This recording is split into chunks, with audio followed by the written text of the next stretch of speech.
Welcome for you chemistry students.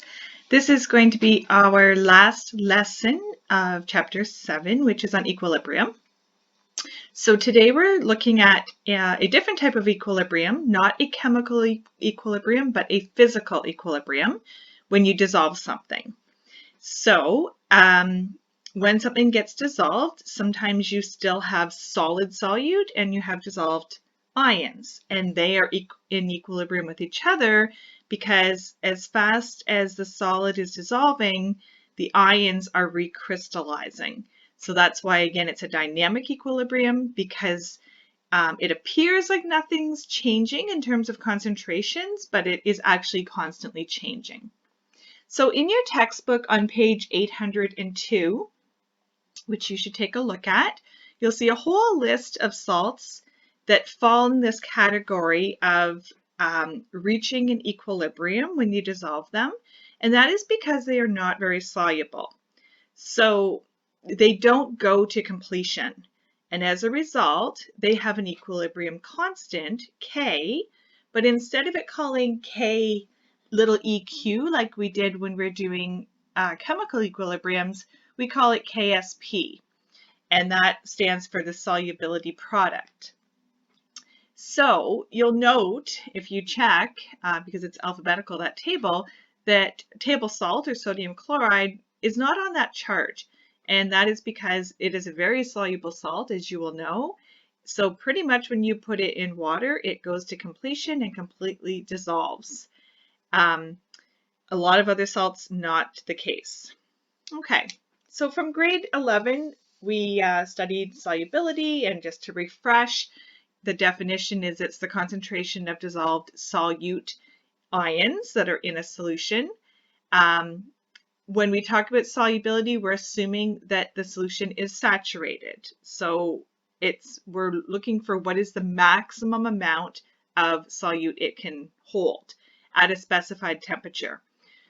We'll find that in this unit, the specified temperature is usually 25 degrees because that is where the KSP values have been measured for. Okay, so because solubility is the maximum concentration of ions that you're ever going to get at, say, 25 degrees, then that is where we say the equilibrium happens, because even though they're going to be going back and forth, dissolving, recrystallizing, etc., that concentration should never get bigger. So that is going to be in our Rice tables, which we're familiar with, the E line or equilibrium line of concentration. That represents solubility. Okay, so why might we have some undissolved solute? Two reasons. If the solution is what we call supersaturated, so you literally have a chunk of solid still, and then you have dissolved ions, then we're going to be going back and forth. And the other case is when you combine two aqueous solutions of ionic compounds, and then the ions, do a double displacement reaction, and we end up forming a precipitate. So that's another case where you can have some dissolved ions and some solid precipitate. Okay, so when things dissolve, they're breaking apart or dissociating. So this general formula here basically just shows what happens when we dissolve something. And the little b and little c are representing the coefficients of how many of each type of ion you're going to have. So I just want to do a couple of examples with you to show how you would write out basically the equilibrium reaction. Or it's not really a reaction, I guess, when we're dissolving. But we have one copper and one chloride making up copper chloride. So copper, and you need to put the charge because it is an ion now once it's dissolved, and it is going to be aqueous. And then we're going to have a chlorine, which is -1, and it is going to be aqueous. So I don't write the ones here, but we imply them because that's what the formula has in it, one of each. Now with magnesium fluoride, if it was to be dissolving, we would end up with magnesium, which is +2, But then notice we have 2 fluorines, each with a -1 charge. And of course, you get those charges from the periodic table. Okay. Okay, so now once you have that written out, we can then, based on that, we can come up with the equilibrium law equation. So the thing is, these are solids, and we talked about back when we did regular equilibrium that we don't include solids in the equilibrium law because the equilibrium law represents concentrations, and solids, the concentration does not change for a solid, but it does for aqueous things and for gases. So the general formula here is always the same, where the constant, the solubility product constant, is just going to be equal to the different ions raised to the exponent from their coefficient from the reaction that you have written out. Okay, so in this case, for copper chloride, we're going to have copper with +1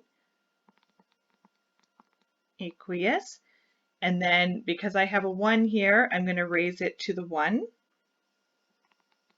And then I'm going to have my chlorine or chloride also raised to the 1.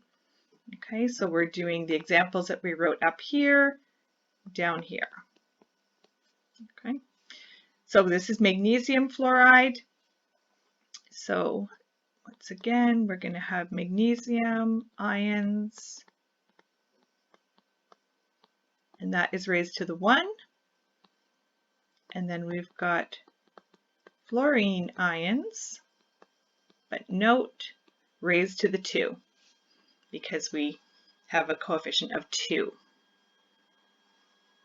Okay. So this number, this KSP, is basically just, it's a way of quantitatively describing our solubility between our ions and our solid. As I said, the values on charts are at 25 degrees, and you calculate it exactly like we were doing back in chemical reactions with the equilibrium constant. Now, if you look at page 802, again, you'll see there's lots of different sizes of KSP values, but the one thing that they all have in common is they're all less than 1. Like they're all tiny numbers, but all of them are less than 1. They're not negative, they're just less than 1. And that tells you that these equilibriums are definitely favoring the reactant or the solid as opposed to the ions, because if you think of the equilibrium law equation formula, it's products over reactants, and our reactants are omitted because they're a solid, but the product of the ions that is on top, because it ends up being a number that is less than 1, that's telling you that it actually is favoring going the other way to the reactant side, okay, because it's a very small number. If it was a big number, that would mean those products were a big number, and they're not. They are very, very tiny. There's not very much dissolved ions with any of these. Now, in every case, though, the larger the KSP number, the more soluble something is. Okay, so if you're comparing two substances, the one with the larger KSP value is going to be more soluble, because again, that's telling you that when you multiply the ion concentrations, you're getting a bigger number, which obviously means you have more ions, and therefore it has dissolved better. So be very careful, because the exponents, can be like times 10 to the -50 or 10 to the -30, and you see that 50 or 30 and you might think, oh, that's a big number. Well, when it's an exponent of -50, that's a very, very, very tiny number. So just be very careful of that. Okay, let's do some practice problems, and you are going to not be doing nearly as many calculations this semester as you normally would have, but these are two basic calculations I do want you to be comfortable with going forward. So one of them is you're going to figure out the solubility of a substance if I tell you the KSP value, okay? Now, just let's remember that solubility is the same as your X value from E of your rice table. That's very important to keep in mind, okay? All right, so we're going to do copper chloride, 25 degrees. By doing 25 degrees, that lets you look up your own value for KSP because that's what our table is in. Okay, now we definitely need rice tables to do these problems because you need to figure out what is going on at equilibrium. And aside from a KSP value, that's all you're getting in this question. So we need to solve for something in the rice table, which is going to be the E line, specifically X. So first of all, let's write out the reaction. Well, again, it's not really a reaction. But solid copper chloride is going to be in equilibrium with copper ions and chloride ions. Okay, so initially, remember everything in a rice table is a concentration. This is a solid, so nothing. Literally, you write nothing. And initially, when we first put this in, we're going to say we have 0 ions. Okay, so if we just put the solid into the water, we begin with nothing, with 0 ions. Okay, the change, again, solid has no concentration. So as it starts to dissolve, we should gain 1x. Where's the 1 coming from? The imaginary coefficient here. So we're going to gain 1x worth of both copper and chloride ions. And then at equilibrium, 0 plus x is x, 0 plus x is x. Okay, so a single value of x equals the solubility. And that is going to be in moles per liter, because everything in a rice table is in moles per liter. So if you could solve for x, then you have your solubility. Simple as that. Okay, so from our reaction here, let's write out the KSP formula. I'm just going to kind of break this off here. Okay, so we've got the concentration of copper ions raised to the 1 multiplied by the concentration of chloride ions, also raised to the 1. Okay. Now, if you look up on page 802, copper chloride, you are going to find that the value is 1.7 times 10 to the negative 7. And this is coming from page 802. Okay. And there's no units. And that has to equal our concentration at equilibrium of these two ions. At equilibrium, all we know is our concentration is x. So it's going to be x to the 1 times x to the 1.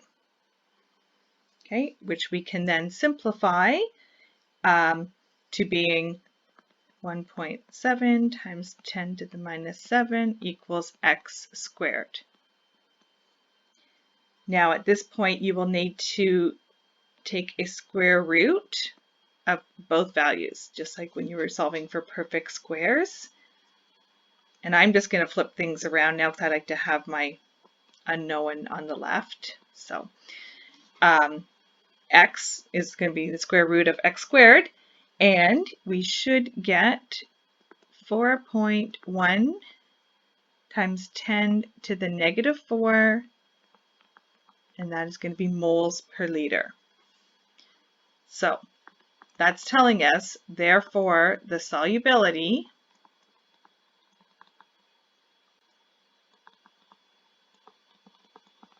of copper chloride is 4.1 times 10 to the negative 4 moles per liter at 25 degrees. That is not very soluble. Like that's a tiny, tiny, tiny amount of solute in a full liter. And that is all you can get dissolved at 25 degrees, which is why copper chloride has a KSP value.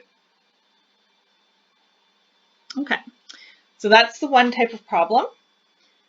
The second, we're going to basically do the reverse of that. So in this case, I'm going to ask you to figure out the solubility product constant, or KSP, and I'm going to give you the solubility. So I'm going to give you the value of X in E of your rice table, basically, and then you're going to work out the KSP value. So once again, always start by writing out your process. I'm going to call it a process. Okay, so we're going to make magnesium plus 2, one of them, and we're going to make 2 fluorines.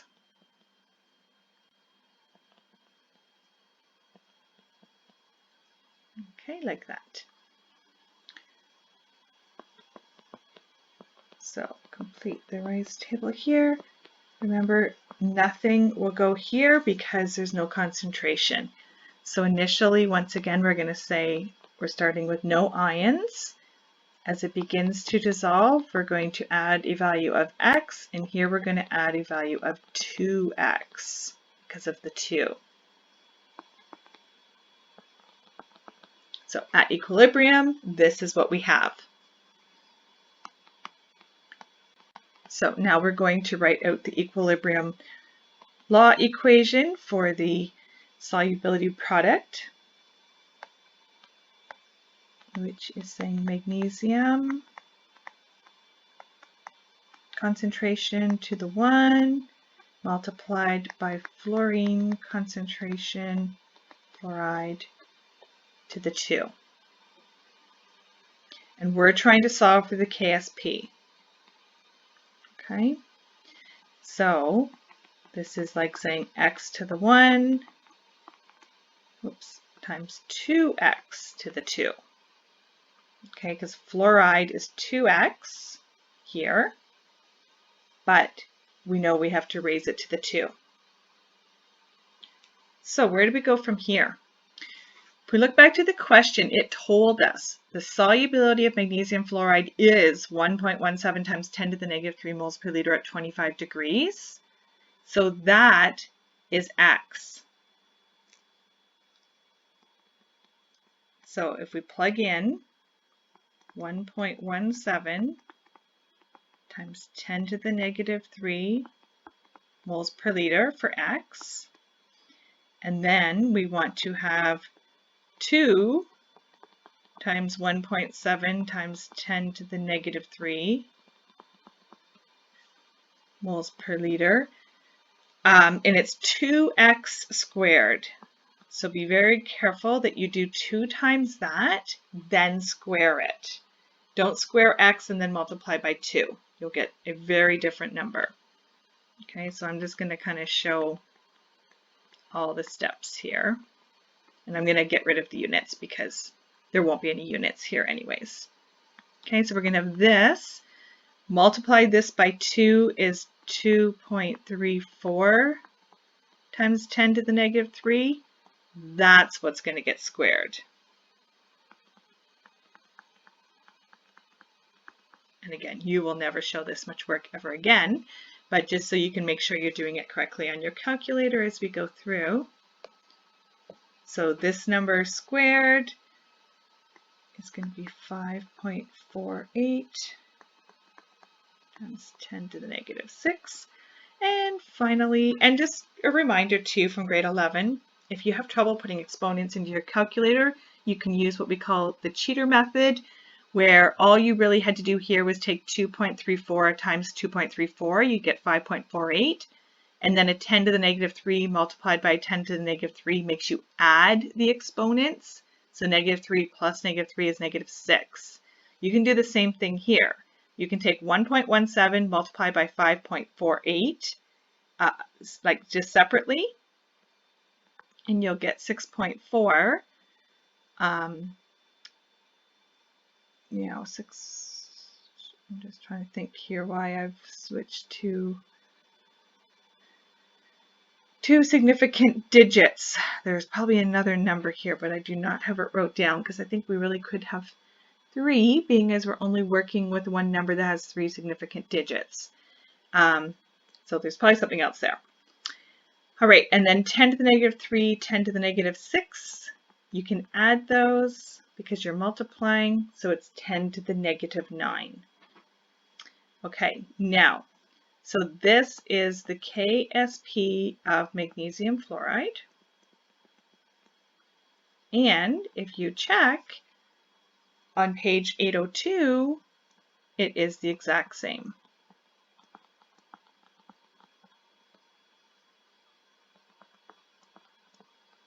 So that is reassurance that you did it correctly. Okay. Now, you know, on a quiz or something, I would probably give you a salt that just happened to not be mentioned in our table, because that's not every salt that has a KSP value, so that you will have to work it out on your own. But, you know, anytime if it is there, then that's a quick way to check that your answer is correct. Okay, that is it for today.